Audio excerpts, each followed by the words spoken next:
Hello guys, welcome to the latest content of my developer series blog, a ride management application designed for trucks or service vehicles made in Flutter and back for app.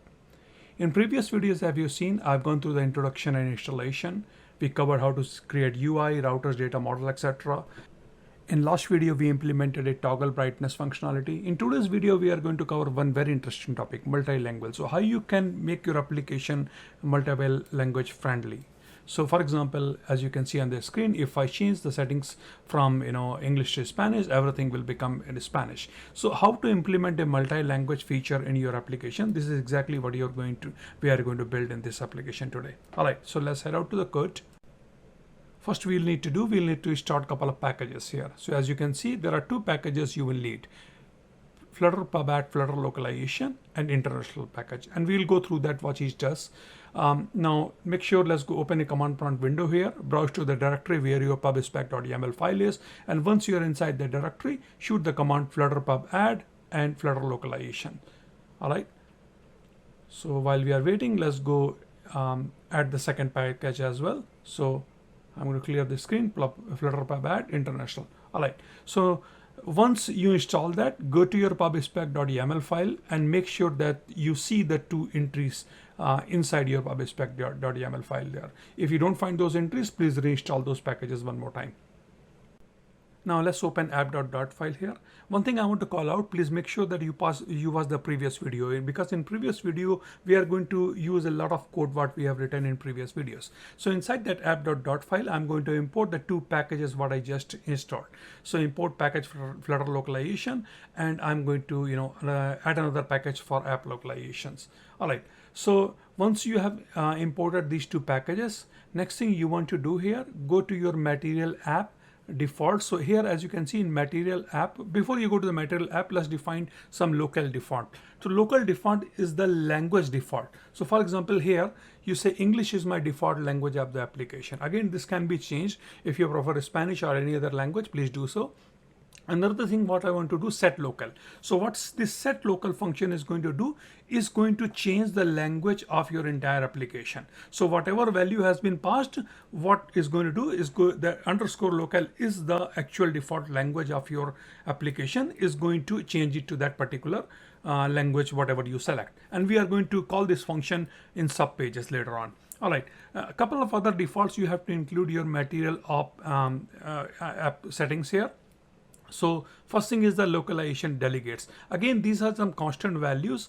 So here, what you need to define couple of default parameters here. Again, if you're wondering where it's coming from, I can show you. If you go to flutter.dev, go to docs and go through your documentation, and you will see a chapter for interliations here.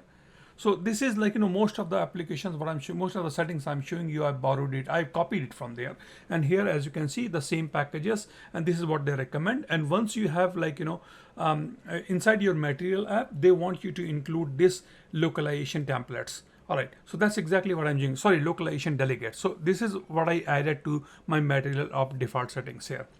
And the only changes what I'm doing here, because it just changes, your localization setting once. But what I'm doing, I'm creating a dynamic functionality which lets user pick the language of their choice. So next thing, what you want to do, supported locals. Again, this is the localize. So again, I'm not you can define English or whatever the values here, but instead of hard coding or limiting it to a number of different languages here, I'm just going to pass this as a supported local, which is more dynamic. Now, since we already defined set local function here, so what we need to do, just like we did in previous video, I'm going to pass this function as a dynamic parameter to the sub pages. So let's go to your, similarly, if you remember in dark and light theme, what we were doing, we are passing a function for handle brightness. Just next to it, I want to pass another function for set local. So just say comma and say set local is of type set local. Similarly, what we are doing, so whatever changes like we did for other parameters or handle brightness, we are going to do the same thing on all the pages where you are going to change, where you are giving the user the functionality to change the default language here. So similarly, if you have any other routes, just make sure that you pass this entry over there. Now what you want to do here, now let's go to set local function is already defined. I'm just checking my default settings here. Set locals function is defined, and we are passing set locals to the login dot file here. as a constructor parameters here. Now let's go to the sign up dot file or login dot file there, and there what you need to do. And here, as you can see, we initially it has only one parameter, handle brightness. Now what we want to do, we want to pass another parameter, another function as a parameter. So here in login dot file here, I am just simply want to add required this dot set local, and let's define another function set local which understand what set local is. So basically what you're doing, what you're passing a parent function to to child and your grandchildren. All right, so as you can see, just similar to that one, I passed a function there. That's all the settings what you need to do in all of the pages. For example, login dot sign up dot any other dot file which is like which are views, you just need to pass those things there. Now let's go to the navigation bar, because remember I'm including this functionality of changing the language into the navigation bar, which is a custom component. So here all the navigation bar related codes I have written it once in one place so that it can be called from multiple places here.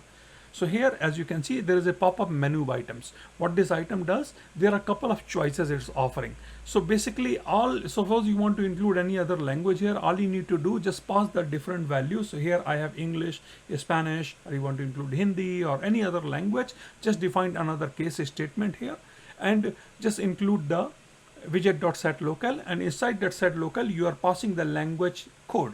So here you are passing, what you are doing basically, again, your constant dot file dot app navbar is telling your parent widget and parent to grandparent widget that I want to change the language of this particular application. So whatever value you pass immediately is going to change the language of that particular to that particular settings. So that's how you change actually the language settings, and a good thing is effective across any of the page. So for example, from any children page, if you change it, and once you change it, because you are changing it at the root level, the language will change for the entire application. The only trick is in create nav login bar, just usually we pass only context, but you are going to pass the widget as well. Now we are not done yet, because the language changes we have defined, everything is done, but we still need to create those language localization files. So inside you will, once you install that international package here, you will see another YAML file is called, let's go to your inside your library directory. First of all, you will see a folder. If you don't see it, you need to create that i10n folder. Internationalization folder is a short form of this, and inside that you will create couple of .arb files. What ARB files are, each ARB files represent the language. So for example, one is for English, other is for Spanish, and here I'm just going to let's start with a very simple here, say hello world. So in English you just say hello world equals to, and you write hello world in English, and other you just want to say hola or whatever you want to do it. Okay, another thing what you want to do here, now let's go back to that YAML file here. Inside that YAML file, there's another YAML file. It's not your pubspec.yaml file here. There's another YAML file for internationalization. So this file is called i10n.yaml file. Inside that YAML file, you make sure that you have 3 entries there. ARB directory. That's how it knows that which directory to go to.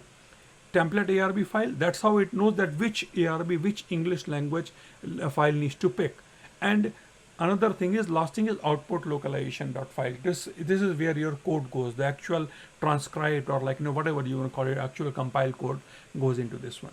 So make sure that you have these 3 entry defined in your i10n.yaml file here, which connects your i10 file to your application. And last but not least, now you are ready to serve. So wherever you want to use the hello word, simply what you need to go, you go that file and you just you use the localization settings. That's all it takes to create your make your language, make your application a multi-language.